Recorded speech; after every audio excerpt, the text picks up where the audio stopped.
বামুটিয়ার কালীবাজার যুব সমিতি আয়োজিত শারদ উৎসবকে কেন্দ্র করে বাজারের ব্যবসায়ী এবং সাংবাদিকদের সংবর্ধনা জ্ঞাপন করা হয়েছে। পাশাপাশি অনুষ্ঠিত হয়েছে সাংস্কৃতিক অনুষ্ঠান। এদিন এলাকার কচিকাঁচা শিল্পী এবং অন্যান্য প্রতিষ্ঠিত শিল্পীদের নিয়ে এই সাংস্কৃতিক অনুষ্ঠান পরিবেশিত হয়েছে কালীবাজারে। কালীবাজার ব্যবসায়ী কালীবাজার যুব সমিতির উদ্যোগে বাজারে বিশেষ করে যে সমস্ত বর্ষিয়ান ব্যবসায়ীরা রয়েছেন, যারা দীর্ঘদিন যাবৎ কালীবাজারের ব্যবসার সাথে জড়িত রয়েছেন, ওনাদেরকে সংবর্ধনা জ্ঞাপন করা হয়েছে। এই কর্মসূচিতে উপস্থিত ছিলেন এলাকার প্রাক্তন বিধায়ক কৃষ্ণধন দাস, পঞ্চায়েত প্রধান নিখিলেশ দত্ত এবং অন্যান্য জনপ্রতিনিধি এবং বিশিষ্টজনেরা। আমরা তখন সিদ্ধান্ত নিয়েছিলাম যে কিছুটা ইউনিক করা, তো এটা সবার ইচ্ছে থেকেই এসছে।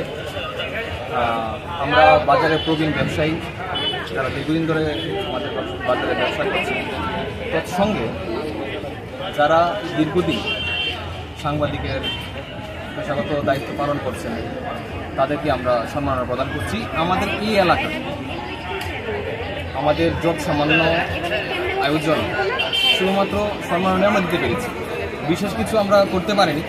আমাদের ইচ্ছা ছিল যে আমরা জিনিসটাকে বড় করে করব, কিন্তু আমাদের স্বল্প আয়োজনের মধ্যে সেটা সম্ভব হয়নি। আমরা আগামীতে চেষ্টা করব যে ঘাটতিগুলো আমাদের রয়ে গেছে সেই ঘাটতিগুলো আমাদের জন্য। আর তৎসঙ্গে আমি আমাদের এলাকাবাসী এবং জনসাধারণকে আমাদের এই পুজো কমিটির পক্ষ থেকে আমরা প্রতিদিন শুভেচ্ছা জানাই। তৎসঙ্গে আমাদের 3 দিন ব্যাপী বিভিন্ন প্রোগ্রাম আছে।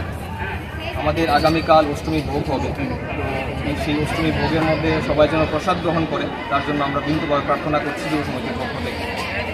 তৎসঙ্গে আরও 2 দিন আমাদের প্রোগ্রাম আছে, সাংস্কৃতিক সন্ধ্যা, তো সেটার জন্য আমন্ত্রণ সবাই।